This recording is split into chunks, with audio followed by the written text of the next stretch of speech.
Now we're going to talk about intracranial hemorrhages. We're going to start with our epidural hematoma. So in an epidural hematoma, we're going to have a rupture of the middle meningeal artery, which is a branch of the maxillary artery, often secondary to a skull fracture. Like we see right here in A, we have a fracture of the pterion, which is an area of the lateral skull that's very thin. It might present with transient loss of consciousness, okay, and then we're going to have some recovery called a lucid interval, and then we have rapid deterioration due to hematoma expansion.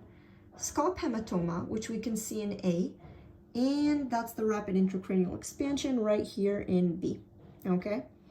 So under systemic arterial pressure, we're going to have that expansion, and it leads to transtentorial herniation and cranial nerve 3 palsy.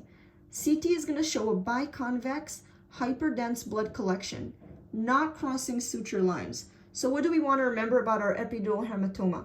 We're going to have rupture of the middle meningeal artery because of pterion fracture, and we're going to have this lucid interval. We're going to have increased intracranial pressure because of this expanding hematoma, and a biconvex hyperdense blood collection, not crossing suture lines. That's our epidural hematoma. Moving on to our subdural hematoma.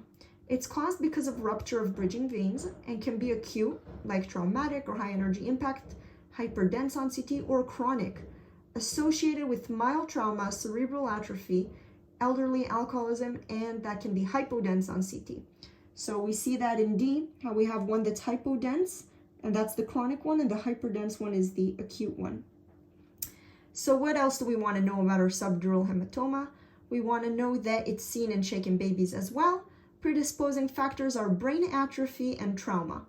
How is it going to be shaped? So we have crescent-shaped hemorrhage, okay, as we can see right here. We have our crescent-shaped, and it's going to cross suture lines and can cause a midline shift. So what do we want to remember? Contrasting our epidural and subdural hematoma, remember that epidural hematoma, okay, is not going to cross the suture lines, and it's biconvex, while our subdural hematoma crosses suture lines and is crescent-shaped. Moving on, we have our subarachnoid hemorrhage. So we're going to have bleeding due to trauma or rupture of an aneurysm, like a saccular aneurysm, or arteriovenous malformation. So what's getting ruined here? We got our aneurysm, okay, like a saccular aneurysm, or arteriovenous malformation, as we can see in E.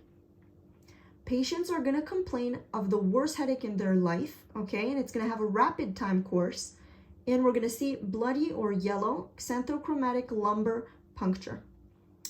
So we can have vasospasm can occur due to the blood breakdown or rebuild 3 to 10 days after hemorrhage, and that can lead to an ischemic infarct.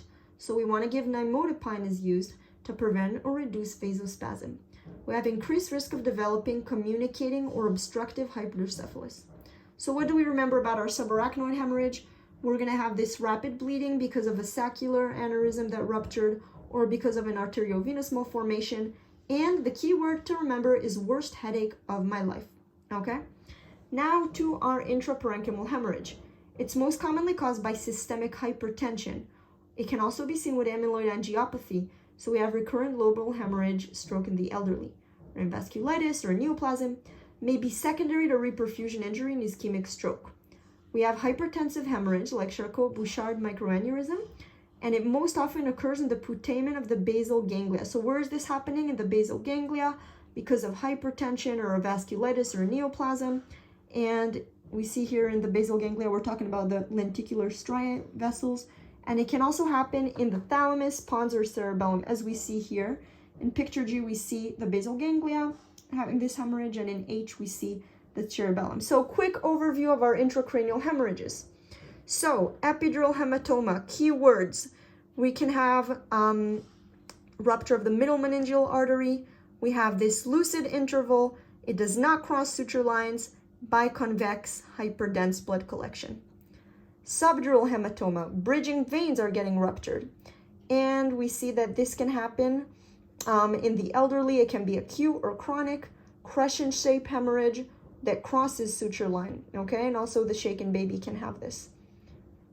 Then we see subarachnoid hemorrhage. We're gonna have basically a rapid time course, worst headache of my life, and you wanna give nimodipine to prevent or reduce vasospasm, okay? Now we have our intraparenchymal hemorrhage. So this is because of systemic hypertension, most likely, and it occurs in the putamen of the basal ganglia or thalamus, pons, and cerebellum.